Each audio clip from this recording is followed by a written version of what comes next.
Hoy está con nosotros Mónica Cardenal. Una persona experta en el método Tavistock de observación de bebés. El objetivo de Creciendo con Eco, tampoco vamos a entrar en profundidad porque ya tuvimos un primer encuentro en el que os explicamos todo, os hablamos de nuestro trabajo. Entonces veo muchas caras conocidas y no me quiero repetir, pero sí que creo que es importante explicar cuál es nuestra razón de ser, ¿no?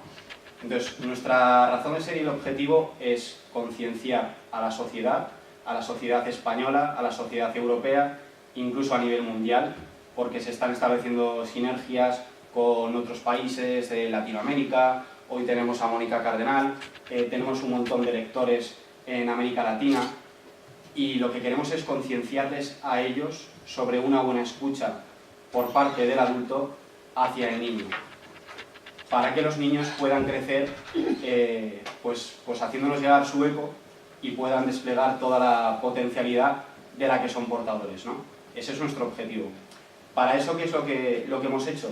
Pues hemos creado una página web y un dispositivo a través del cual hemos realizado una serie de entrevistas, formas de violencia hacia la infancia.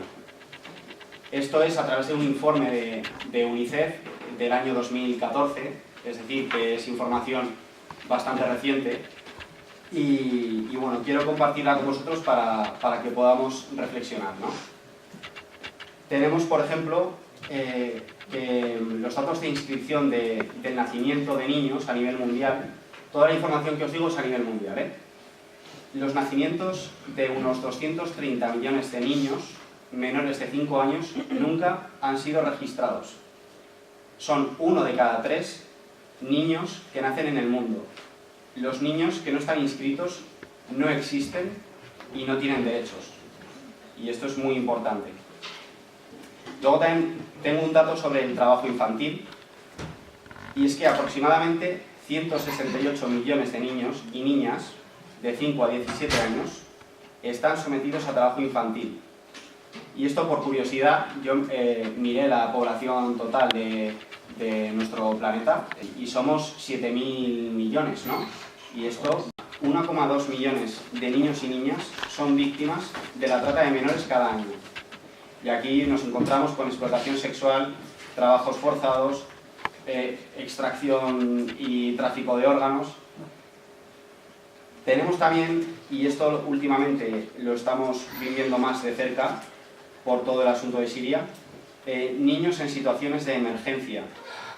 Hasta 300.000 niños y niñas en más de 20 países que se ven abocados a vivir la guerra convirtiéndose en niños soldados. Niños que pueden no solamente guerrear con un fusil de asalto, sino también ser niños suicidas o espías, o participar en la recolección y entrega de munición, o incluso niños que los utilizan organizaciones criminales y ejércitos para torturar a sus enemigos, que esto lo pude leer y fue algo escalofriante en un informe de Save the Children. Tenemos también niños y niñas sin la atención de sus progenitores. Muchas veces por razones de causa mayor, aproximadamente 143 millones de niños han quedado huérfanos de uno o ambos padres, y 2 millones de niños en el mundo están bajo tutela institucional.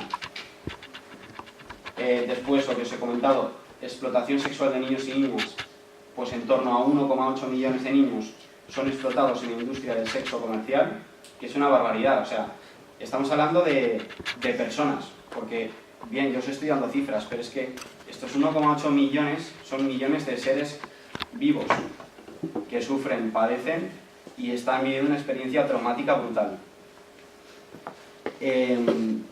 Hablando luego de violencia sexual, tenemos que 120 millones de niñas menores de 20 años en todo el mundo, es decir, 1 de cada 10, han experimentado relaciones sexuales por fuerza u otros actos sexuales forzados.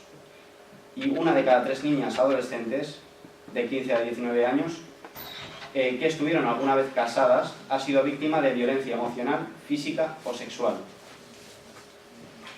Acabando ya, os comento que Tenemos cifras a nivel de homicidio en todo el mundo y llama la atención que una quinta parte de las víctimas de homicidio son niños y adolescentes.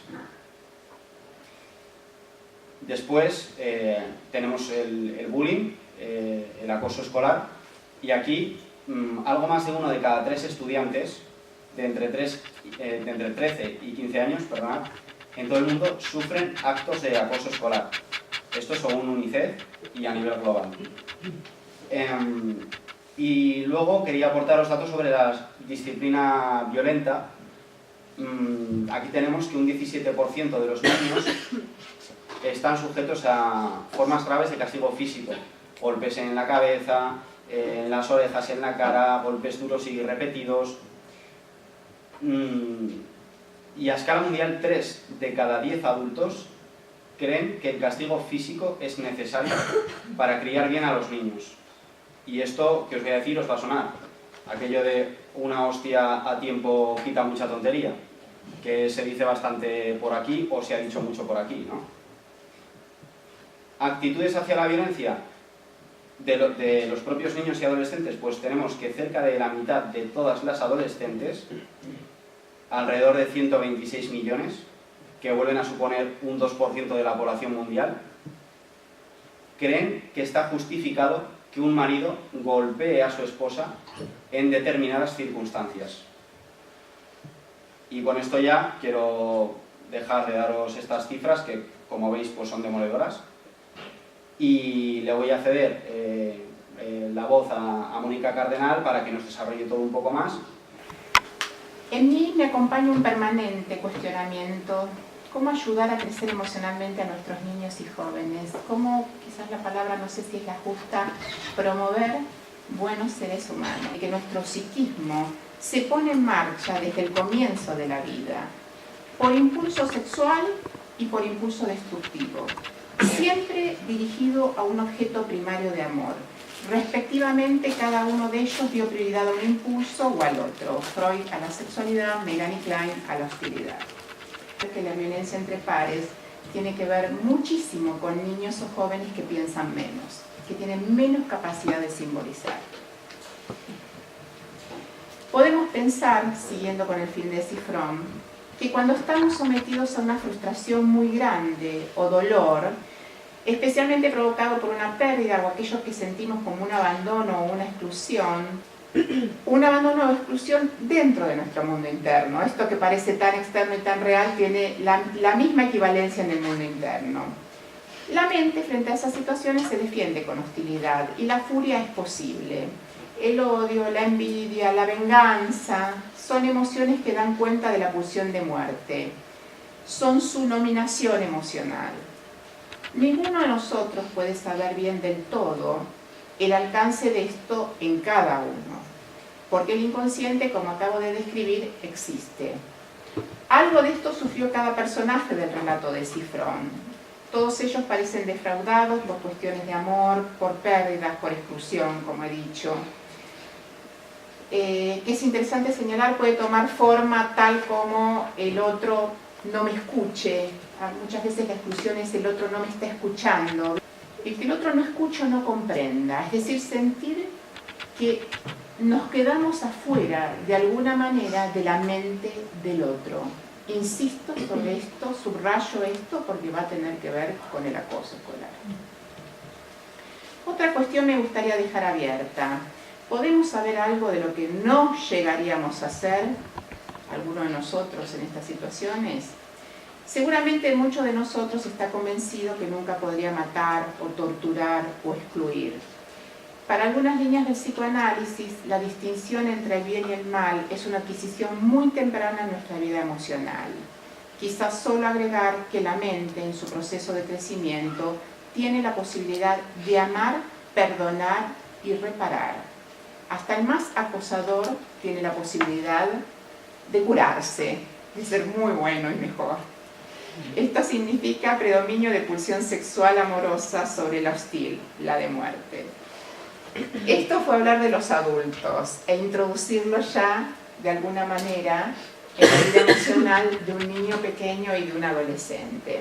Para poder alivianarse de ese impulso destructivo que se considera innato, psicogenético, como se nace para una genética, para una diabetes, por ejemplo, o desencadenar un cáncer, hay una psicogenética, una disposición que tiene que ver con el impulso hostil. Natural, normal, esperable. ¿Dónde pone el bebé ese impulso hostil? Generalmente cuando come, en el pecho o en el representante del pecho, en el biberón. La hostilidad es dominio del mundo, es relación con el objeto. Vean, por favor, la característica benevolente del impulso destructivo al comienzo de la vida, cómo pone en marcha el aparato mental y la relación con el otro. Ahora, cuando el bebé se saca de encima el impulso de muerte, un bebé sano, normal, porque si no sucumbiría a su propio self, ¿no? Lo tiene que colocar en el objeto, también necesita hacer otra cosa, que es dividir, empezar a diferenciar entre bueno y malo. ¿Por qué? Porque si solamente se sacara de encima la destrucción y la pondría en un objeto, no habría en el mundo objeto bueno que pudiera calmarlo. Las condiciones tempranas de la mente para pensar. Por supuesto, un bebé no va a pensar como pensamos nosotros, no es el mismo formato de pensamiento, pero empieza a saber muy bien lo que está bien y lo que está mal hacer, muy bien y muy tempranamente. Cuando estos procesos tan tempranos fracasan, tenemos las psicopatologías, las muy graves, las que ustedes seguramente conocen. La diferenciación entre el bien y el mal tan temprana es sinónimo de salud. Un esquizofrénico no lo logra, una psicosis infantil no lo logra, un autismo no lo logra, una perversión no lo logra. Hay fallas centrales en la diferenciación de lo que está bien y lo que está mal hacer. A veces es cualquiera el que puede sufrir el acoso. Muchas veces me preguntan, ¿y qué perfil tiene el que sufre el acoso? No, puede ser cualquiera. O puede tener una historia infantil donde haya mayor depresión, pero puede ser cualquiera, el grupo que hace, el grupo que quizás cuando empieza en ese nivel de hostilidad hacia el otro se transforma en pandilla. Con el grupo, normalmente en un buen funcionamiento, el adolescente resuelve muchas de sus disociaciones y decisiones normales. Es decir, como el adolescente está entre entre la niñez y la adultez, queda por momentos su identidad muy dividida en diferentes aspectos, en diferentes partes. Ustedes saben para qué sirven los grupos. Yo solo lo estoy recordando y después veremos qué pasa con las escuelas, ¿no? El grupo al adolescente le permite que esas diferentes partes que conforman su identidad o su ser vaya siendo ubicada, proyectada, ¿no? Entonces en el grupo por ahí hay alguien que es el conciliador, en el grupo por ahí hay alguien el más loco, en el normal, en el grupo normal que el adolescente necesita y requiere, porque el adolescente aislado no es saludable, tenemos que preocuparnos. El grupo cumple estas funciones, que las partes del self sean distribuidas en diferentes personas, porque los roles en el grupo sano de adolescentes van rotando, ¿de acuerdo? Entonces en ese proceso el adolescente que viene deshaciendo su vínculo con los padres necesita deshacerlo, necesita criticar las normas tradicionales e impuestas, porque tiene que crear un mundo para ubicarse. El adolescente es su self y el mundo que está creando para reubicarse. Necesita de los pares y se va a integrar en este proceso poniendo sus partecitas, sus diferentes partecitas en el grupo. Le van a volver, él las va a volver a proyectar, van a cambiar los lugares. El problema es cuando esto no funciona así y el grupo, en estado mental de pandilla, necesita atacar, necesita herir, necesita dañar. Ese grupo pandillero que muchas veces se ve en los niños en situaciones de calle. Yo lo llamo situaciones de calle porque es el tipo de población que nosotros vemos en Latinoamérica, pero sé que no es el niño que ustedes pueden ver acá o el joven, pero ustedes pónganlo, digamos, el niño más vulnerable, ¿no? El joven desprotegido, el joven que puede ser también abusado, que fue abusado.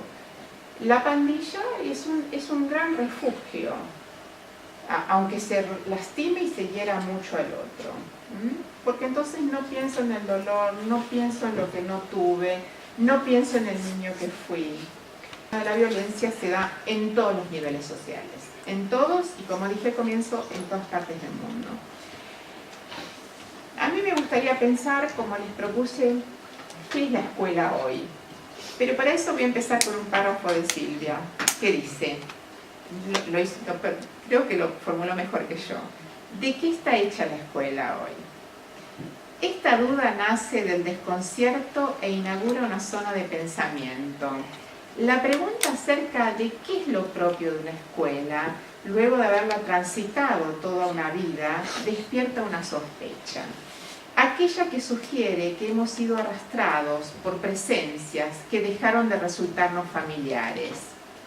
Nos enfrentamos con algo que está en la escuela, pero cuyas formas escapan a nuestro reconocimiento. Se trata de un interrogante activo.